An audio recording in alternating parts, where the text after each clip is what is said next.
दोस्तों नमस्कार, जय श्री श्याम। मैं विनोद कुमार सिंगल आपको आज मैं जानकारी देना चाहता हूं कि ईएसआईसी में एम्प्लॉयर अपना रजिस्ट्रेशन कैसे करें। दोस्तों आपको मालूम है कि किसी भी संस्थान में या किसी भी दुकान पर किसी भी जगह पर कोई भी जो प्राइवेट इंस्टीट्यूट है, स्कूल है, किसी भी जगह जहां 10 कर्मचारी हो जाते हैं वहां ईएसआईसी का रजिस्ट्रेशन ज़रूरी है। आजकल तो वैसे कंपनी में और ये कई प्रकार के जो वर्क टेंडर वगैरह लेते हैं या जैसे आपके ये ठेकेदारी का काम करते हैं उसमें तो मतलब पहले से ही कंपलसरी कर रखा है जीरो से ही। बाकी कम से कम 10 कर्मचारी यदि हो तो ये अपने आप पर लागू हो जाता है और ये ईएसआईसी को ध्यान होता है कि किसके पास में 10 कर्मचारी है, किसके पास नहीं, क्योंकि वो जीएसटी डिपार्टमेंट और ये ईपीएफ वगैरह ये आपके ईपीएफ से या समझ लो कि जैसे आपके आयकर से या सभी डिपार्टमेंटों से जुड़े होते हैं तो इनको सब पता होता है। तो कभी न कभी अपने पास में इस बात को आपका रजिस्ट्रेशन करवाने के लिए नोटिस आ ही जाता है और आता है तो उसमें पीछे से कवर करने के लिए बोला जाता है, क्योंकि जब से हमारे पास 10 कर्मचारी हुए तब से तो अपने सैलरी रजिस्टर भी है, आपका अटेंडेंस रजिस्टर भी है। तो चलो मेरा आज का विषय जो है वो है कि ईएसआईसी में रजिस्ट्रेशन कैसे करें। तो ईएसआईसी में रजिस्ट्रेशन करना आपके लिए कोई विशेष कोई बड़ी बात नहीं है। जैसे आप ईएसआईसी के पोर्टल पर जाएं और आप अपने कंपनी की, दुकान की या जो भी आपके पास में सारी डिटेल जैसे जीएसटी नंबर वगैरह है, जैसे आपके डॉक्यूमेंट्स वगैरह है, जैसे आपकी क्या काम क्या है, किस प्रकार से आपके पास कब से लागू हुआ, अपने कर्मचारियों का डिटेल वगैरह सारी डाल करके आप ईएसआईसी के पोर्टल पर अपना रजिस्ट्रेशन कर सकते हैं।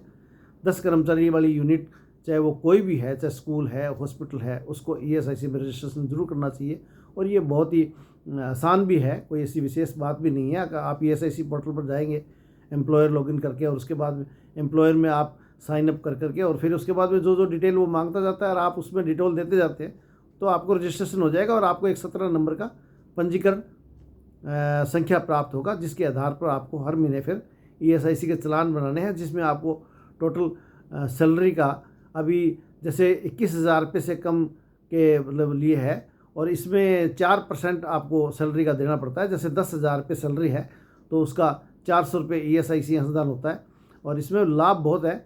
और इसमें 10 में जैसे 4% हुआ तो उसमें 3.25% एम्प्लॉयर का और 0.75 यानी कि 0.5% जो है वो कर्मचारी का होता है। और इसमें जो बेनिफिट है वो आउटस्टैंडिंग है।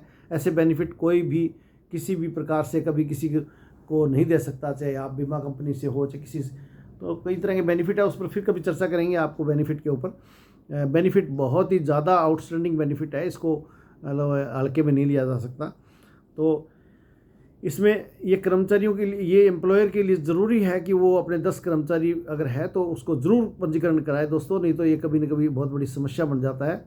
और ये कर्मचारियों को लाभ देने के लिए सरकार की, केंद्र सरकार की ये स्कीम है। इसमें कानूनी अनिवार्यता है, कानूनी जिम्मेवारी बनती है हमारी कि हम इसको एम्प्लॉयर इसको रजिस्टर्ड कराए, सामाजिक सुरक्षा देनी होती है कर्मचारियों को।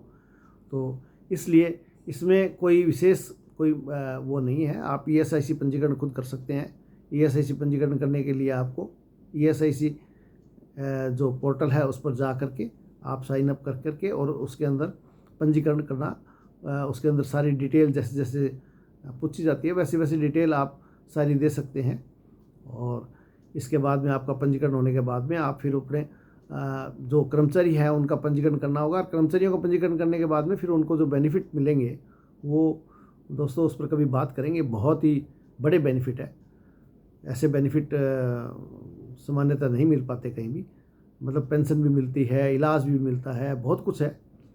तो दोस्तों यदि फिर भी आपको कोई ऐसा लगता हो कि भी कोई जैसे कुछ हेल्प लेनी है या कुछ जानकारी लेनी है तो मुझे शौक़ है, मुझे ये मतलब इस प्रकार का ऐसे वीडियो बनाने का और ऐसे मतलब इस प्रकार से लोगों की हेल्प करने का। तो जब भी मेरे पास आप कोई को लगे समस्या तो आप मुझे मेरे फ़ोन नंबर 7976485064, दोबारा बोल देता हूँ 7976485064 पर कॉल करके आप मुझसे जानकारी ले सकते हैं। मेरे को जानकारी जो होगी, जो जितनी जानकारी मैं पढ़ करके देन करके मैं एकत्र करता हूँ वो आपको जानकारी दे दूँगा। ज़रूरी नहीं कि मेरे पास सारी जानकारी हो, ये तो मैं तो एक मेरा शौक़ है। तो यदि आप कुछ पूछना चाहें तो मैं बताने की कोशिश करूँगा। तो दोस्तों आप ईएसआईसी में यदि आप एलिजिबल हैं आप तो ज़रूर पंजीकरण कराएं। और इसी प्रकार की वीडियो देखने के लिए आप मेरे इस वीडियो को लाइक करें, सब्सक्राइब करें यूट्यूब चैनल को, और कोई जानकारी लेनी हो तो आप मुझे फ़ोन कर सकते हैं। लेकिन वैसे कोई जानकारी लेने की आवश्यकता ज़्यादा ज़रूरत पड़ती नहीं, क्योंकि आप ESIC लॉगिन पर जाओगे, रजिस्ट्रेशन उस पर जाओगे आप पोर्टल पर, तो वहाँ से भी जानकारी मिल जाएगी। फिर भी मैं आपके लिए उपलब्ध हूँ। धन्यवाद दोस्तों। जय श्री श्याम, जय हिंद, जय भारत। Thank you.